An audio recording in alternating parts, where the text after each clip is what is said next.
اعوذ باللہ من الشیطان الرجیم بسم اللہ الرحمن الرحیم الحج اشہر معلومات فمن فرض فیہن الحج فلا رفث ولا فسوق ولا جدال فی الحج ما تفعلوا من خیر یعلمہ اللہ وتزودوا فإن خیر الزاد التقوی واتقون یا اولی الالباب۔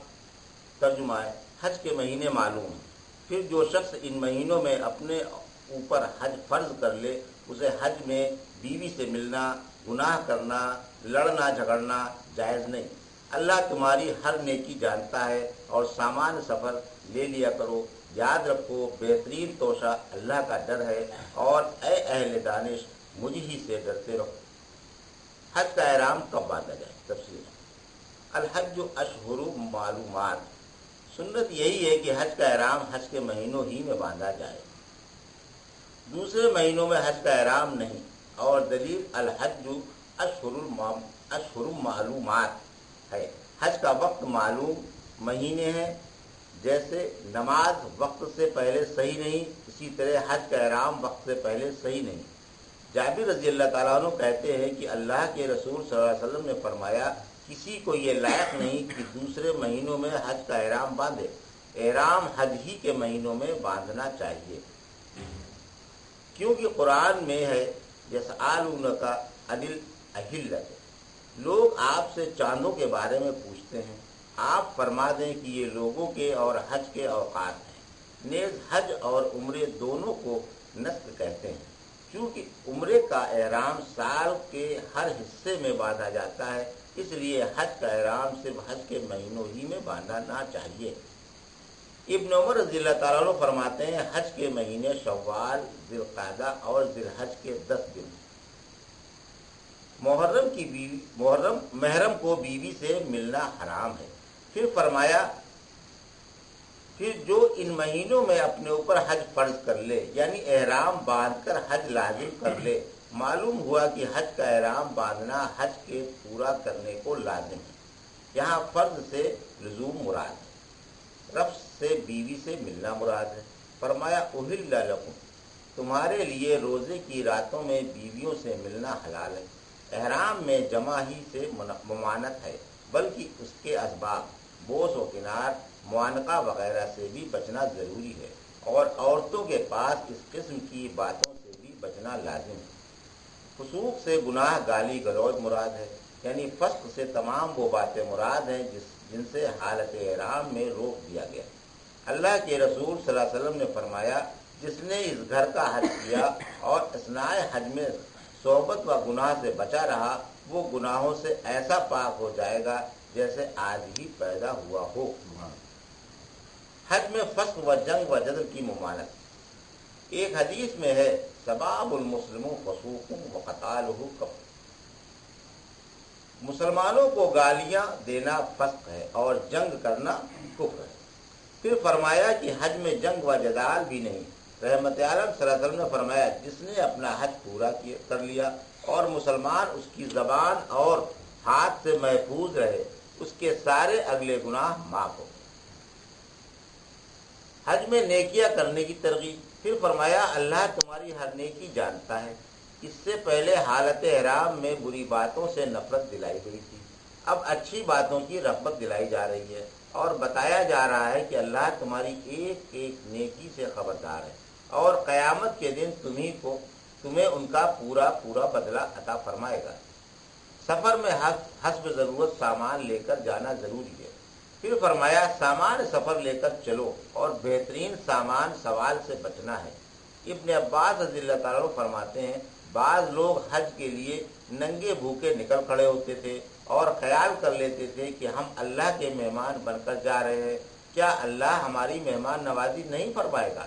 اللہ نے فرمایا کہ سامان سفر لے کر روانہ ہوا کرو، تاکہ لوگوں کے سامنے ہاتھ پھیلانے سے بچ جاؤ۔ سفر آخرت کا توشہ ہے، چونکہ سامان سفر کا بیان تھا اور سب سے اہم اور آخری سفر آخرت ہے، اس لیے ساتھ ہی ساتھ سفر آخرت کے توشے کا بھی بیان فرما دیا گیا کہ اللہ کا ڈر بہترین زاد سفر آخرت ہے۔ فرمایا، قد انزلنا علیکم لباسا، ہم نے تمہارے لیے لباس اتارا ہے جو تمہارا ستر چھپا لیتا ہے اور خوبصورتی کا بھی ذریعہ ہے، اور تقوی کا لباس سب سے بہتر ہے۔ ظاہری لباس کا ذکر فرما کر باطنی لباس کا جو خشوع و خضوع اور اطاعت و تقوی ہے ذکر فرمایا، اور خبر دی کہ اس ظاہری لباس سے یہ باطنی لباس بہت مفید و خیر و برکت والا ہے، اور زاد تقوی سے زاد آخرت مراد ہے۔ رسول اللہ صلی اللہ علیہ وسلم نے فرمایا جو دنیا میں توشہ جمع کرے گا وہ توشہ آخرت میں کام آئے گا۔ ارباب دانش ہمیشہ اللہ سے ڈرتے ہیں۔ پھر فرمایا کہ ارباب دانش مجھ ہی سے ڈرو، یعنی میری پکڑ سے، میری سزا سے اور میرے عذاب سے ڈرتے رہو کہ میں اپنے دشمنوں اور نافرمانوں کو کس کس طرح عذاب میں مبتلا کر دیتا ہوں۔ اس لیے عقل سے کام لے کر میری مخالفت اور نافرمانی نہ کرو، اور میرے احکام پر بلا چوں چرا عمل پیرا ہو۔ لیس علیکم جناح ان تبتغوا فضلا من ربکم فاذا افضتم من عرفات فاذکروا اللہ عند العشر الحرام واذکروہ کما ہداکم ان کنتم من قبلہ لمن الضالین۔ تمہیں اپنے رب کا فضل تلاش کرنا تم پر گناہ کا ذریعہ نہیں۔ پھر جب تم عرفات سے روانہ ہو تو جبل معاشر الحرام کے پاس اللہ کا ذکر کرو، اس سے تمہیں ہدایت دی اس نعمت پر اس کا ذکر کرو، اگرچہ تم اس سے قبل راہ سے بھٹکے ہوئے تھے۔ حج کے ساتھ تجارت۔ ابن عباس رضی اللہ تعالیٰ چونکہ عقاز مجنہ اور ظلم مجاز جاہلیت کے بازار تھے، اس لیے لوگوں نے سفر حج میں تجارت کو گناہ سمجھا۔ اس پر یہ آیت تھی، یعنی سفر حج کی میں تجارت سے کوئی حرج نہیں۔ ایک روایت میں ہے کہ جب لوگ مسلمان ہو گئے تو انہوں نے تجارت میں گناہ سمجھ کر آپ سے پوچھا، اس پر یہ آیت اتری۔ ابن عباس رضی اللہ تعالیٰ عنہ فرماتے ہیں لوگ زمانہ حج میں کاروبار سے بچا کرتے تھے اور کہتے تھے کہ یہ زمانہ اللہ کے ذکر کا ہے، اس پر یہ آیت اتری، یعنی احرام سے قبل و بعد کاروبار میں کوئی حرج نہیں۔ عرفات کا بیان۔ پھر فرمایا جب تم عرفات سے واپس ہو تو مزدلفہ میں ٹھہر کر اللہ کا ذکر کرو۔ عرفات حاجیوں کا موقف اور احکام حج کا ستون ہے۔ اسی وجہ سے اللہ کے رسول صلی اللہ علیہ وسلم نے تین بار فرمایا حج عرفات ہی کا ہے، جس نے طلوع آفتاب سے قبل عرفات پا لیا اس نے حج پا لیا۔ مینا کے 3 دن ہیں، پھر جو 2 دن میں مینا سے چلا ہے یا اس پر کوئی گناہ نہیں، 2 دن میں بھی چلا آیا تو اس پر کوئی گناہ نہیں، لیکن مینا کے 3 دن، اور جو نہیں آیا اس پر بھی کوئی گناہ نہیں۔ قیام عرفات کا وقت زوال تاریخ نحم سے صبح دہم تک ہے، 9 کی تاریخ سے 10 کی تاریخ صبح تک، نحم سے صبح دہم تک۔ اللہ کے رسول صلی اللہ علیہ وسلم حجۃ الوداع کے موقع پر ظہر کی نماز پڑھ کر غروب آفتاب تک ٹھہرے تھے۔ حجۃ الوداع میں آپ نے یہ بھی فرمایا تھا کہ مجھ سے احکام حج سیکھ لو، اور یہ بھی فرمایا تھا کہ جس نے عرفات طلوع فجر تک پا لیا اس نے حج پا لیا۔ عرفات کی وجہ تسمیہ۔ عرفات کو عرفات اس لیے کہا جاتا ہے کہ اللہ نے جبرائیل کو ابراہیم علیہ السلام کے پاس بھیجا تاکہ آپ کو حج کرا دے۔ جب آپ عرفات میں تشریف لائے تو جبرائیل نے پوچھا عرفات پہچان گئے، یعنی عرفت لفظ کہا، پہچان گئے، اس وجہ سے اس کا نام عرفات ہے۔ عرفت کا لفظی معنی پہچان۔ معاشر الحرام۔ ہم عمر بن میمون فرماتے ہیں میں نے ابن عمر رضی اللہ تعالیٰ سے مشعر الحرام کے بارے میں پوچھا تو آپ چپ رہے۔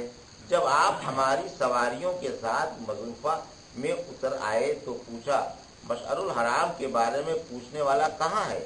یہ ہے مشعر الحرام، سارا مزدلفہ مشعر الحرام ہے۔ ایک روایت میں ہے کہ یہ پہاڑ اور اس کے قرب و جوار کا حصہ مشعر الحرام ہے۔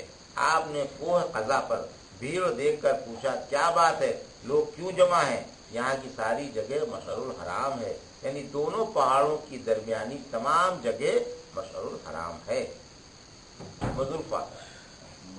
مزدلفہ عطا رحمۃ اللہ علیہ سے پوچھا گیا کہ مزدلفہ کہاں ہے؟ فرمایا جب تم عرفات سے چل کر اس کے دونوں کنارے چھوڑ دو تو پھر وادی میسر تک مزدلفہ ہے، جہاں چاہو ٹھہرو۔ اگر مجھ سے پوچھو تو میں یہی کہوں گا کہ کوہ قضا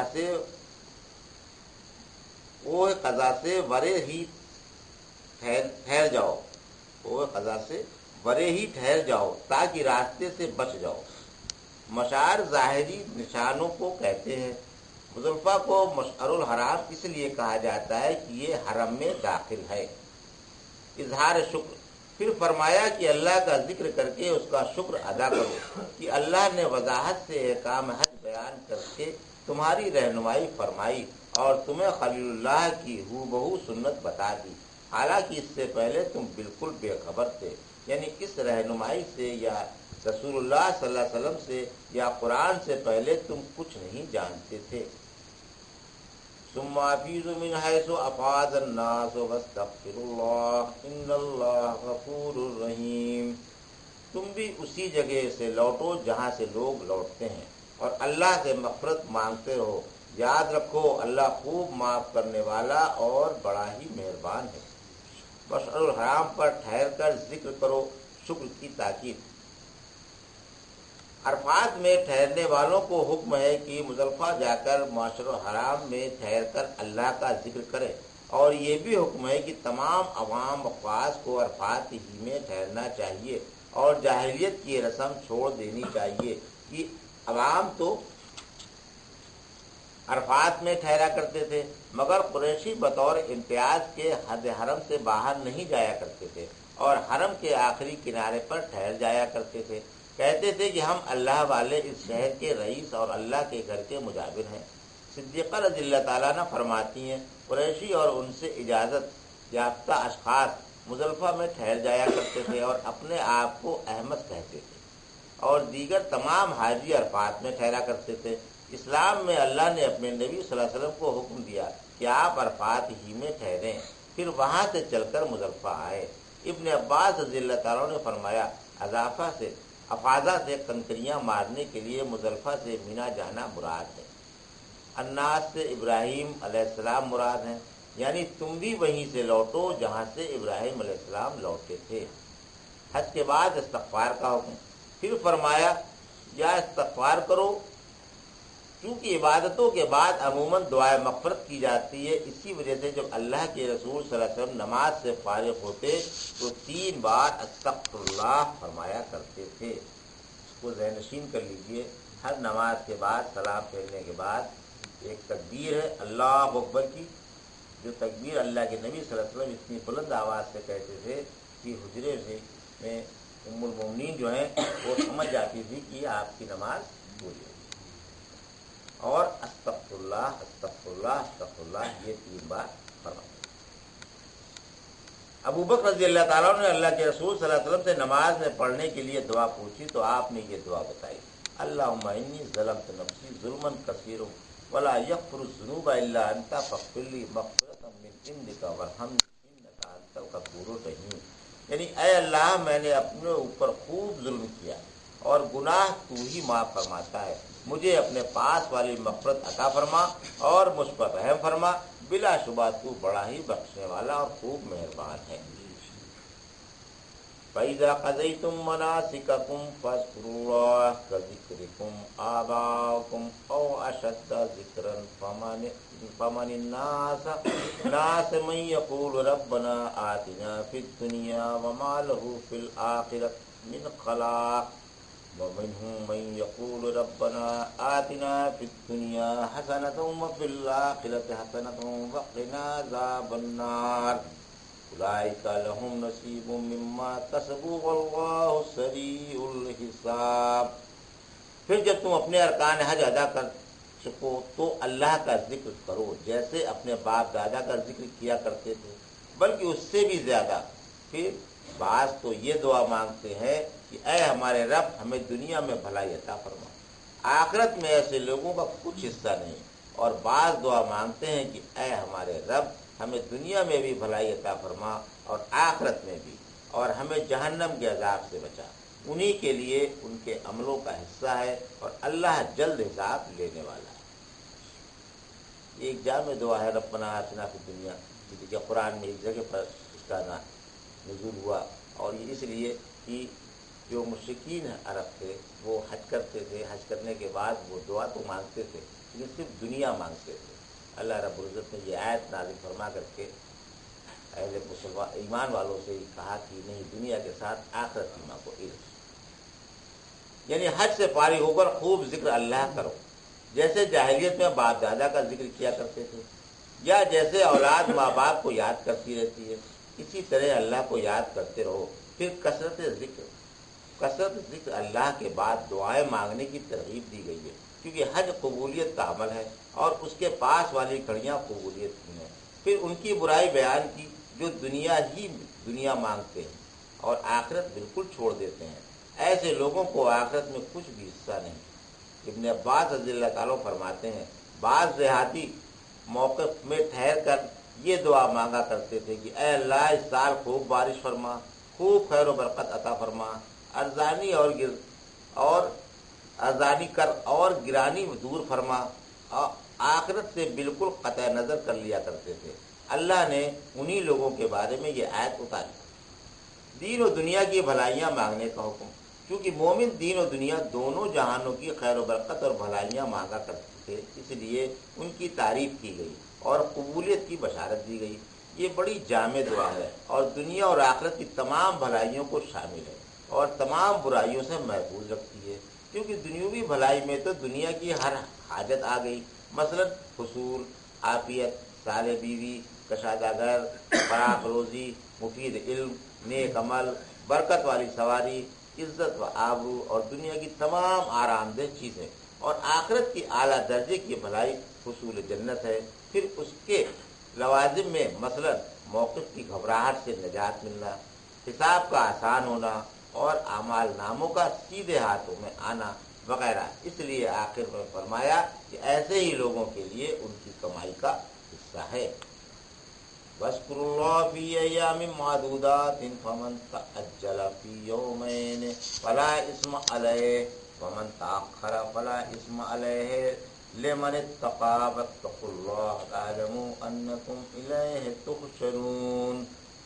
اور گنتی کے دنوں میں اللہ کو یاد کرتے رہو، پھر جب کوئی 2 دن کی جلدی کرے اس پر کوئی گناہ نہیں، اور جو پیچھے رہ جائے اس پر بھی کوئی گناہ نہیں۔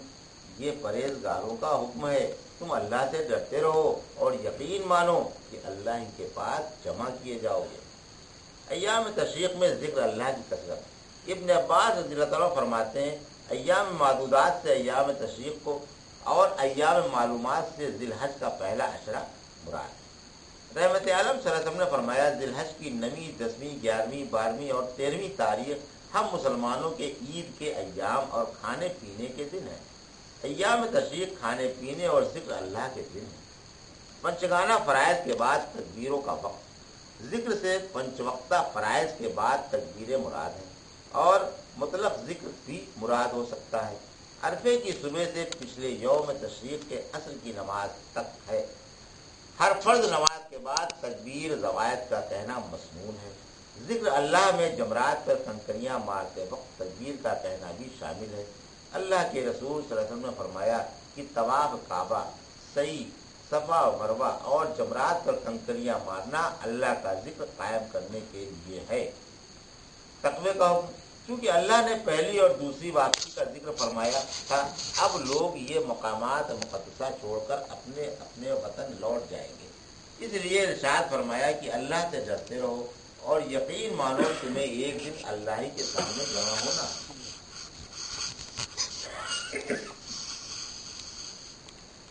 جس اللہ نے تمہیں زمین میں پھیلا دیا ہے وہی تمہیں زمین سے سمیٹ کر میدان محشر میں جمع فرما دے گا، اس لیے جہاں بھی ہو اللہ کا خوف مد نظر رکھو اور شریعت کے پابند رہو۔